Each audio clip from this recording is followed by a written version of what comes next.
Welcome to 10 Minute History, where the past happens fast. I'm your host, Taylor Smith. Joining me today is Erica Mukherjee, PhD candidate from Stony Brook University. Erica, thanks so much for sitting down with me today. Great to be here. Thanks. So, Erica, what is it that we're discussing today? Today, we're going to be discussing the relationship between infrastructure and technology and the environment in colonial Bengal. Okay, so I feel like we need a little bit of when and where on this. So when we're talking about colonial Bengal, when in history are we and just where are we in the world? So we are on the subcontinent. We're in modern day Eastern India, mostly the state of West Bengal, as well as the modern nation state of Bangladesh. And we're looking at a particular part of the colonial period, which lasts overall from the early 1600s to 1947. And I focus on the first half of the 19th century. And what's special about that first half of the 19th century? Why did you make a decision to focus on that? It sits at a very interesting point in Indian colonial history.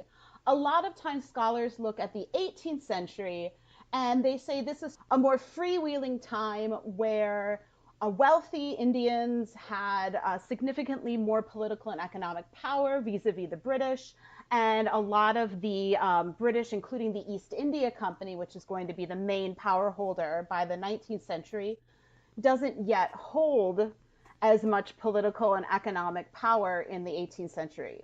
Then we get the second half of Indian imperial history that a lot of times people pick up in the 1860s and 70s and goes through to independence in 1947. And this is kind of this high Raj or high British rule period where there's lots of hierarchy and lots of institutional racism. There's a lot of times the first half of the 19th century either acts as the coda to the 18th or the prequel to the high imperialism, and it doesn't really get treated as an interesting and sort of complicated period in and of itself.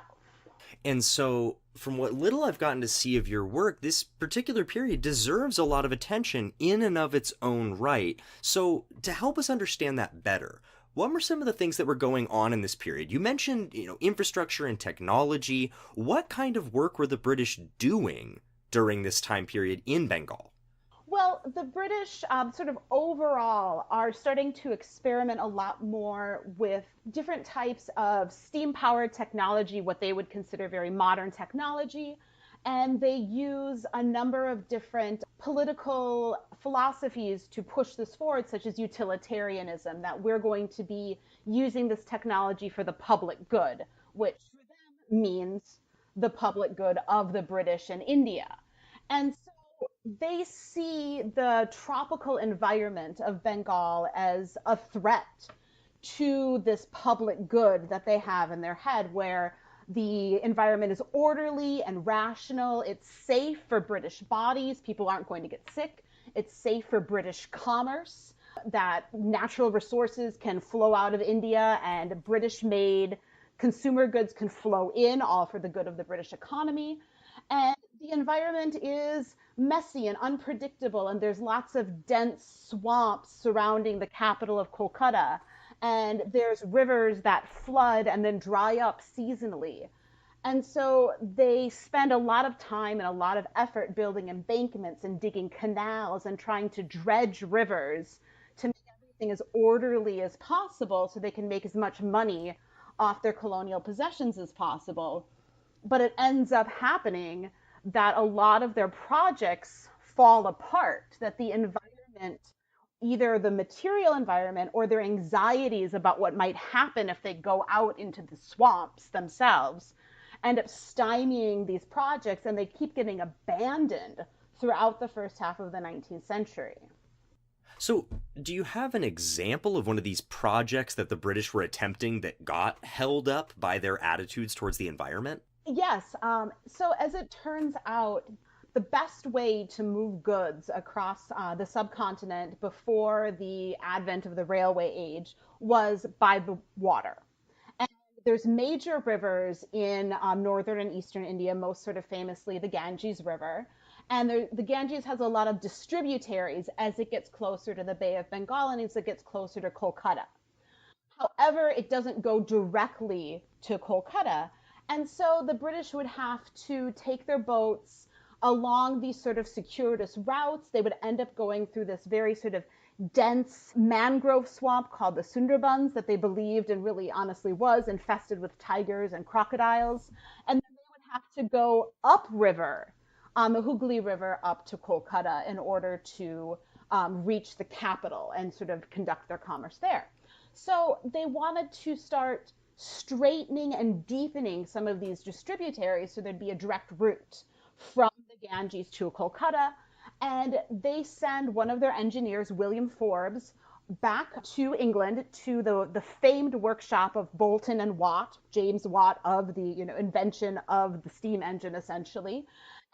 Williams Forbes apprentices there, and he comes back with all of these plans to build this steam powered dredging engine. And it's the latest technology from the best workshop in the world.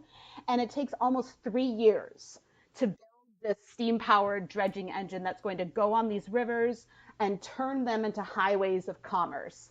And when the boat finishes, it has a draft of 6 feet.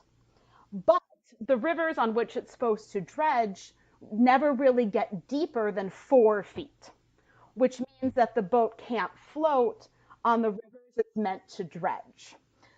The thing is, the British basically they see this happen and they send a couple letters back and forth and then they sort of give up regardless of the time and the effort they put into it to help it along, that these rivers are much too strong and much too mercurial for us humans and our steam powered dredger to really make a difference on. And so the boat sort of fades into obscurity. And even though it's one of the first steamboats in India, just 3 years later, when a high ranking East India Company official writes a about 200-page report on steamboats in India, it's not even mentioned. I sort of read it in my research as an embarrassment to the company and to their hopes of taming the environment. This is a totally different story than what we tend to hear about these imperial endeavors and especially their interactions with the environment. And I want to make sure then that we can unpack the significance of just how different this sounds. Can you help us understand why is this something that someone needs to know? A lot of times when we talk about environmental history, and certainly over a long range of time, you get either explicitly or implicitly a declensionist narrative. Basically, humans come, capitalism come, it gets worse for biodiversity, yeah, for pollution, these sorts of things. And certainly, if we look at the long history of the environment on the subcontinent, that from 1700 to 2019, there is more pollution, there is less biodiversity, etc. But when we look at this time period, these about 40 to 50 years at the beginning of the 19th century, and we see these interactions between technology and the environment in this imperial space, we don't really see this declensionist narrative playing out the way we would see it over the course of a century or over the course of 2 centuries. And so I think it's really important to look at this time period, which is 2 generations of human lives. I mean, it's a full human lifespan at that time period.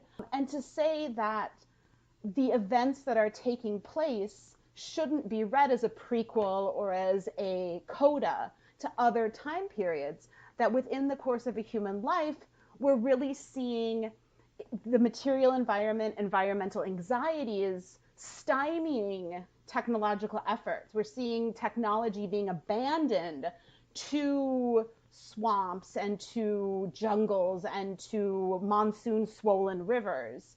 And that when we think of our own lives and we think of the way that we look at history, the way we're trying to think about broader issues of environment and climate change, that we need to try and telescope in and out of short, medium, and long term and understand that depending on our scale and the amount of time we're looking at, we're going to get entirely different stories.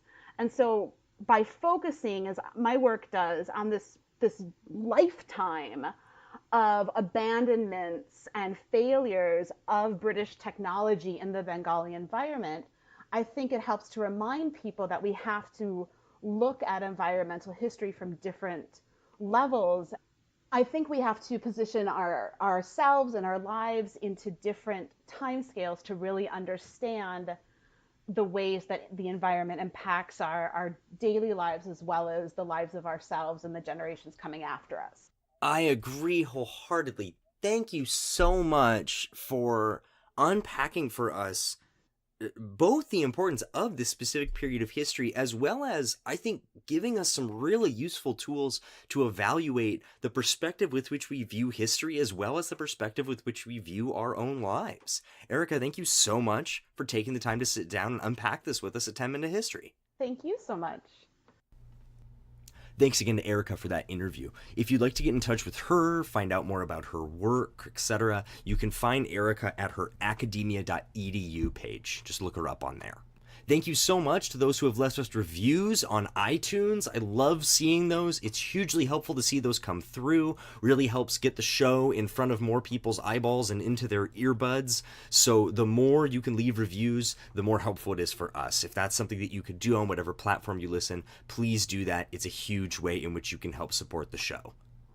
If you want to get your work on 10-Minute History, you can submit a proposal at www.pasthappensfast.com. I'm always excited to receive those and go over them. It's a great way for me to get to know more scholars, get to know your work, and for you to potentially get on the show, which, if nothing else, is a great line on your CV. So keep that in mind if you're a grad student whose work at all involves history. As always, thanks very much for listening to 10-Minute History, and we'll catch you in a couple weeks.